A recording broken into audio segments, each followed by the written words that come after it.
All right, here we go. I got a message from a film. What is he? Let's see what he is. So this is for Michael Frazier, who asks me a couple questions about. He says he's from the University of Central Missouri. He's studying digital media, and he was wondering if he could ask me a couple questions about my profession. So I figured, what better way to answer them than on camera? I haven't read these, so this is going to be new for me. I've got a little bit of coffee left. Not much. Let's go. Okay, number one. How long have you been in the industry, and what's changed about it since you first started? A lot has changed in the industry since I first started. I started in probably around the 90s, early 90s, 1990s. I graduated high school in 95. I was getting into theater around then and slowly became into sketch comedy and video around 96, 97. What has changed since then? For me personally, I'm self-taught, never went to school. So what's changed for me is personally the things that I can use to my advantage, like YouTube, like affordable cameras, things that I didn't have back in the 1990s that I do have now, and it helps me greatly. I know a lot of things have changed in the industry as far as the filmmaking community, people that are making it in Hollywood. I've never been a part of that scene, so I can't really speak for that. But for the indie filmmakers, I can say that things have changed a lot in the way of just being able to do stuff, being able to show people what you do and how you do it to a broad spectrum of people online. How did you get started filmmaking? Like I said, I graduated, was in theater, started improv comedy. Through that, we were doing live shows, live performances. Every once in a while, we would tape a sketch. The taping of the sketches usually fell.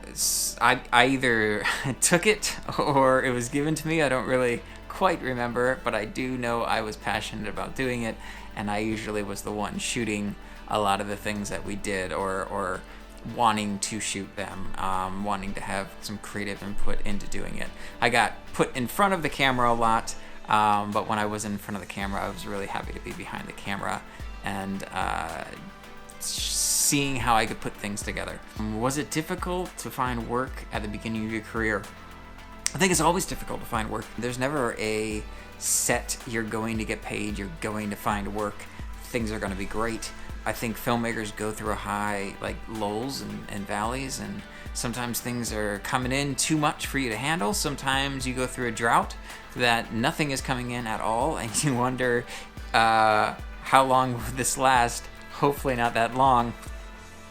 And it's scary, and it's really scary. I think you just got to stick with it, navigate, and know that once you get into something where you're full-time freelance like I am, it comes a little easier, but also scarier in the sense of you never want to go back to a day job. So that's not even in your head, but at the same time, you know that if you were at a day job again, you would have a steady paycheck and money problems at least would be solved. You might not be something you want to do, but at least money's there. Sometimes.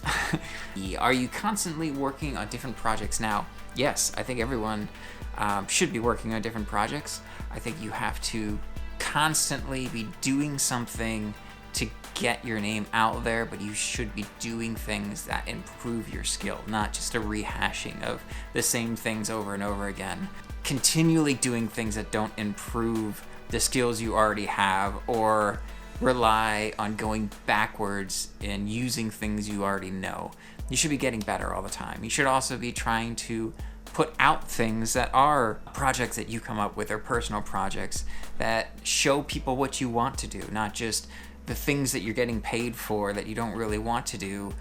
Those shouldn't be the things that you always just do, and you always say, I don't have time for personal things. Well, you do have time for personal things, you're just not making time for personal things, and that's your problem. What technology adaptations have you had to make? I don't really know that one. Technology adaptations, I mean, I'm kind of a gear nerd. I like to buy things. I like to have good equipment that I can use for projects. Hopefully that equipment is used and it's not just bought and it sits around. I try to buy things that I know I'm going to use, and I try to use those things on at least my projects, if not on other projects that necessarily mine.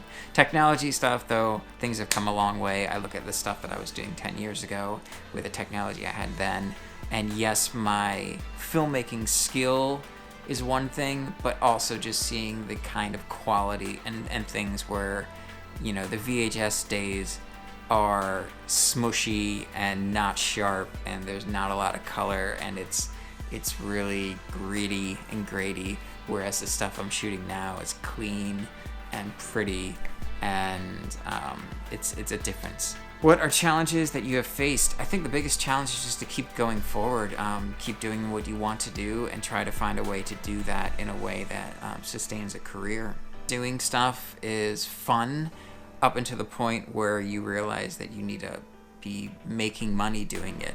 That's not to say that you can only do projects that you're getting paid for, but that is to say that you have to consciously be aware of, if you're not getting paid for a project, then it needs to be worth your time, because you're doing it instead of doing something that is paying you. And yes, everything's not about the money, but unless your bills are covered, it's partially about the money. You need to at least pay your bills, and if you have all your bills paid and you're making a fine income paying off all your debts, then do whatever you want. But if not, you need to at least make sure those bills are getting paid. What's a typical daylight for you? Well, most days, being freelance, you're either working or you're not working, which means to some aspect you're either on site or you're not on site. When you're not on site, you're at home trying to work on the next project or trying to get your name out there to get the next project. Full-time freelance life is not glamorous in the way of a lot of the times you spend at home by yourself working, every day, all day. I get up usually at like 5-6 in the morning, and I work at my computer until about 6 or 7, and then I watch a movie and I go to sleep on days I'm home. So it's not a whole lot of screwing around. Well, you've got to limit your time screwing around and on YouTube and on Facebook and things like that. Sometimes they help, sometimes they take away a lot of time. That's it. That's all my questions. So I hope that helped. I hope that helped some fellow future filmmakers. And thank you very much, Michael, for your questions. Hello to everyone else out there.